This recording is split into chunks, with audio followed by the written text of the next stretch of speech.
নীতি আয়োগের CEO BVR Subramaniam জানিয়েছেন, জাপানকে ছাপিয়ে ভারত বিশ্বের চতুর্থ বৃহত্তম অর্থনীতিতে পরিণত হয়েছে।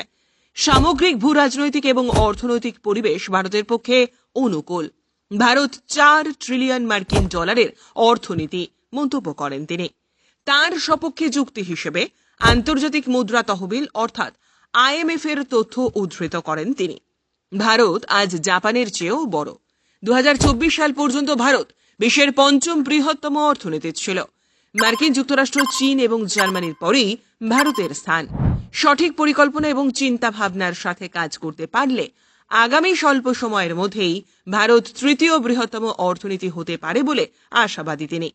আইএমএফ জানিয়েছে 2025-26 অর্থবর্ষের জন্য ভারতের জিডিপি 4.187 বিলিয়ন মার্কিন ডলার হবে বলে আশা করা হচ্ছে, যা জাপানের সম্ভাব্য জিডিপির চেয়ে সামান্য বেশি। ভারতের মাথাপিছু আয় 2013-14 সালে 1438 মার্কিন ডলার থেকে দ্বিগুণ হয়ে 2025 সালে 2880 মার্কিন ডলারে দাঁড়িয়েছে। তবে ক্রমবর্ধমান বাণিজ্য উত্তেজনা এবং বিশ্বব্যাপী অনিশ্চয়তার কারণে 2025-26 সালে ভারতীয় অর্থনীতির বৃদ্ধি 6.2% হবে বলে ধারণা করা হচ্ছে, যা পূর্বের অনুমানকৃত 6.5% হারের চেয়ে কম। নীতি আয়োগ 2047 সালের জন্য বিকশিত রাজ্য শীর্ষক প্রতিবেদনে উল্লেখ করেছে, বিশ্বের ভঙ্গুর 5 অর্থনীতির অংশ হিসেবে বিবেচিত হওয়ার পর ভারত মাত্র 1 দশকের মধ্যে বিশ্বের শীর্ষ 5 অর্থনীতিতে পরিণত হয়েছে।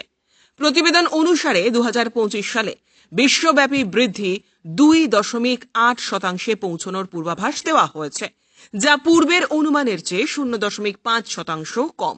2026 সালে বিশ্ব অর্থনীতি 3% হারে বৃদ্ধি পাবে বলে অনুমান করা হচ্ছে। ব্যুরো রিপোর্ট, জনমত বাংলা। আপনারা দেখছেন জনমত বাংলা, বাংলার খবর, বাঙালির খবর।